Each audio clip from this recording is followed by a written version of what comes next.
Hey, this is Marc Goldberg from Marc Vlogs Watches, and today on this video we are going to discuss the Polar Explorer 42mm 216570 reference number, and we're going to talk about what the owner experience, what the wearing experience of this watch is like. But before we do that, let's knock out the quick wristwatch check. And guess what?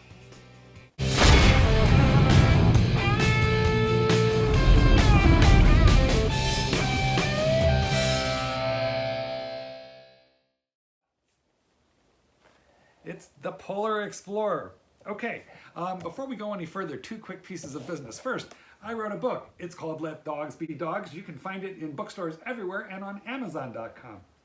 If you're interested in dogs and dog behavior, look at all those pages, and there's pictures.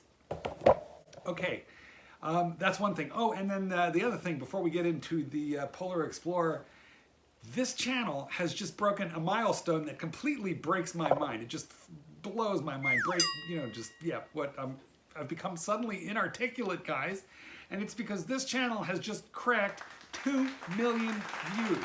I can't even conceive of 2 million views. When I started this channel, it was just you and me. And by the way, if you're new to this channel, please hit the little subscribe button so we can do this again. We can do this again together. And if you've been with me for a while, well, hey, I really appreciate it. Tell me in the comments how long you've been with me. But we cracked 2 million views. Inconceivable. Inconceivable. Inconceivable. Inconceivable. I know. That's what I was saying. Inconceivable. Anyway, the Polar Explorer. I'm enjoying this watch very, very much. And, in terms of the owner experience, there are really two things that kind of stand out in my mind that I want to specifically, share with you, and the maybe aspects of it that I want to discuss most. And the first thing would be the complete legibility. Ironically, we're getting glare because Rolex, you don't do anti-reflective coating. However, this is by far the most legible watch that I own. First of all, at 42 millimeters, I have to say it's mostly dial. This watch really stands out. I feel like people are going to notice this one a little bit more than, say, a Submariner, which is a little bit more iconic, but low key. This white dial pops, so if you have the black dial one, it's a nice watch, but it's not going to stand out as much as this white one does, which really stands out from quite a distance.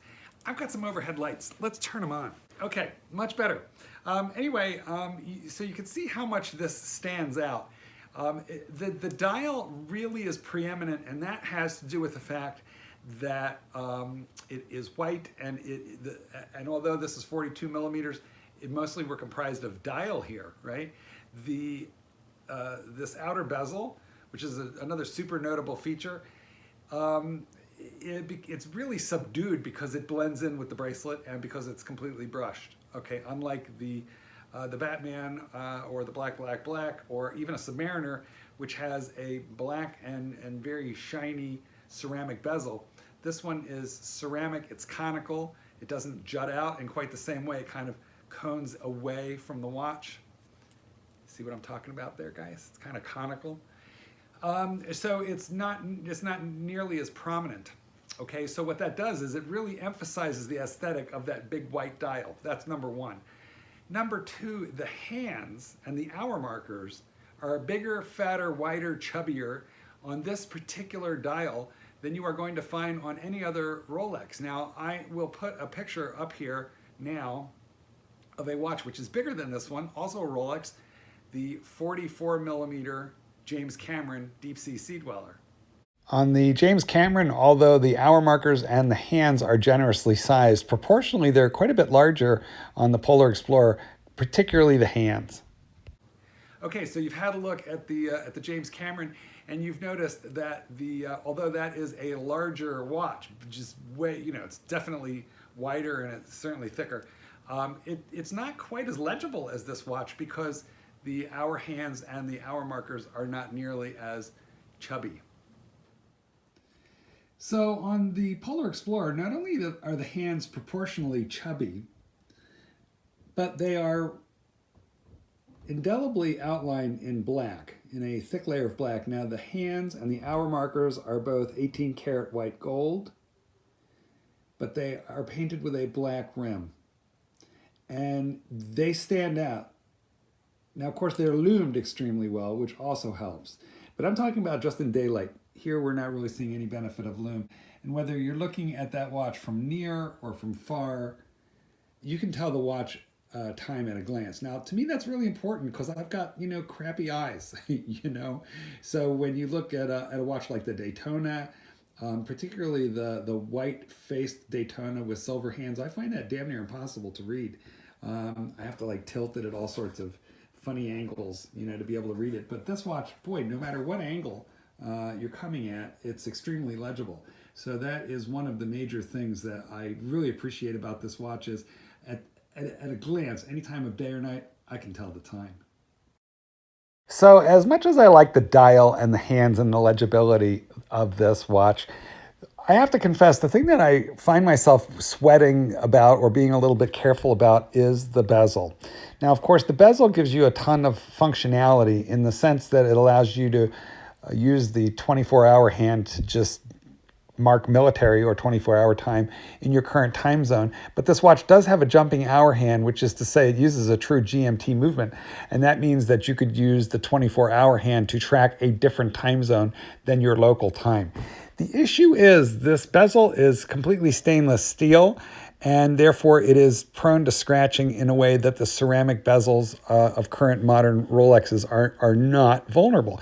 This watch is vulnerable to dings, gonks, ganks, scratches, and other nasty little things that you could accidentally do to your watch. So I find myself being very protective when I'm walking through doorways. I'm a dog trainer, and therefore I'm reaching in and out of kennels and crates and, stuff all the time, and I don't like it when I'm working. So I find that it limits me somewhat. I tend to want to wear it when I think it's safe. And also, every time I go through a doorway, I find myself sort of physically and psychologically checking in with my wrist to make sure it's not going to bang.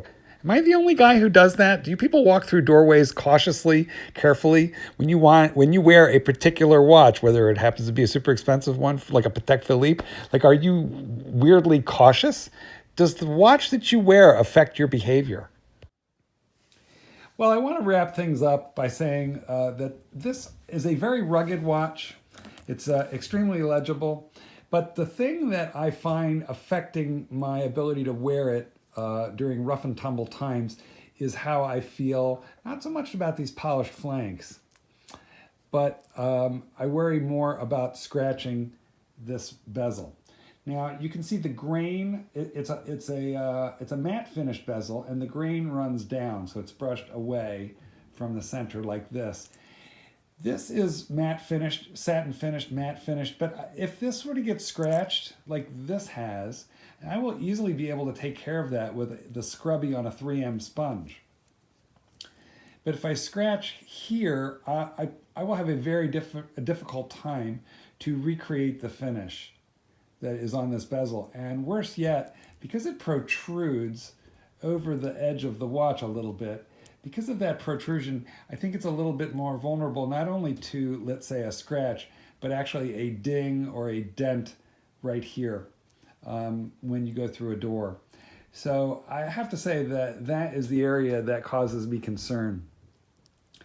Now, Rolex is a tool watch above all else. This is the Explorer, okay? This watch was originally intended to go into caves and to keep track of the time of day in areas that were so dark and so challenging, like the North Pole or being underground in a cave or a mine. It was intended to keep track of time in areas that were so rough that you needed a 24-hour hand to tell you if it was even day or night. So I know this is a little bit of Goldberg craziness. This is a little bit of the OCD in me that says, hey, be careful with your tool watch. But in reality, on some level, has Rolex gone from being a tool watch to being a luxury item? I mean, isn't that what on some level has happened to Rolex? The retail value of this watch is, I want to say, $8,100. Now, I purchased it on eBay. I got it for a fabulous price. I paid $6,200 for it. So I'm real happy with my purchase price. But at the same time, that's a whole lot of money, isn't it, guys? So, well, here's what I'd like to tell you. The owner experience of this watch is terrific. It's extremely legible. You saw the loom. It's terrific. in terms of its illumination at night. It's a beautiful watch that you can see from a distance, so I feel like it has more wrist presence than its 42 millimeters would even suggest. I think the vulnerability is this bezel, which is extremely attractive aesthetically, but I think it's a little bit vulnerable. Other than that, the owner experience on this watch is just terrific. I'm really enjoying it. Tell me in the comments if you like the Polar Explorer, what you think, and hey, guys, let's head for 3 million views. This is Goldberg. Peace out. Paint the sky.